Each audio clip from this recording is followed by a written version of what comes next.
코로나19 장기화로 인해서요, 이른바 밀수 보따리 상들의 발길이 뚝 끊기면서 밀수의 수법도 진화하고 있답니다. 기상천외한 방식들이 동원된 이 밀수 현장 영상으로 함께 확인해 보시죠.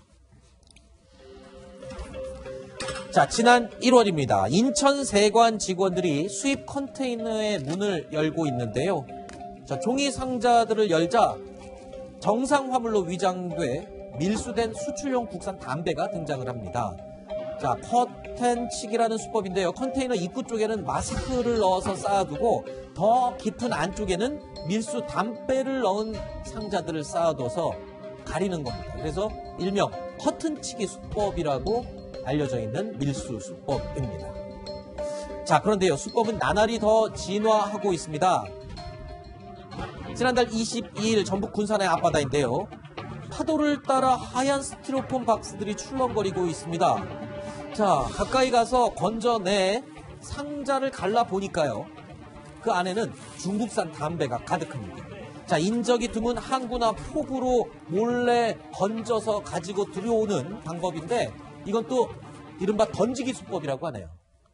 자, 일반 상품으로 위조해서 항공 택배를 주고받는 것에 이어서요, 이 밀수품을 해상에다가 화면에 보신 것처럼 던져놓은 뒤에 나중에 가서 둥둥 떠있는 그 상자를 꺼내서 건져오는 방법까지.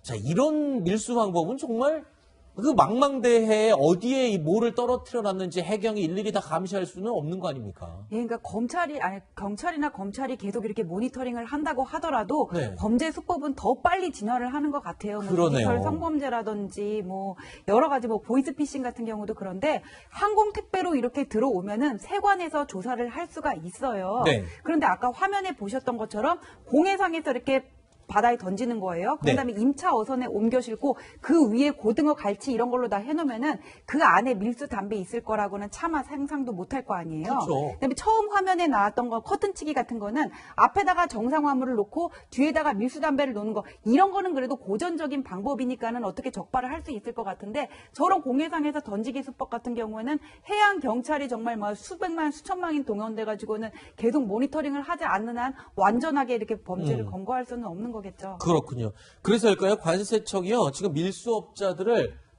처음으로 이 범죄 집단 구성 혐의를 적용해서 체포했다고요? 그러니까 이제 한두 명이 밀수 행각을 하는 게 아니라 말 그대로 조직적으로 이런 밀수를 진행해 나가는 거거든요. 아, 일종의 네, 범죄 네. 집단으로 보고 네, 있는 맞습니다. 거군요. 그러니까 조폭 같다고 생각하면 돼요. 아하. 조폭, 그다음에 여러 가지 최근에 이제 그 아동 성범죄 그 영상물 관련해서도 범죄단체 조직 관련돼서 문제되지 않았습니까? 이것도 이런 식으로 조직적으로 밀수품을 들여온 행위를 엄벌에 처하기 위해서 단순 밀수 행위는 이제 5년 이하의 징역이나 관세액 10배까지의 벌금을 부과하는 것에 그친다면 범죄 집단으로 인정이 된다면 이 경우에는 무기 또는 10년 이상의 징역형이 처해질 수 있으니까 네. 이런 밀수 행각과 범죄 단체를 조직해서 이렇게 밀수 행위를 하는 것에 대해서는 엄벌을 하겠다는 의지를 표한 것이라고 보시면 될 것 같습니다. 알겠습니다.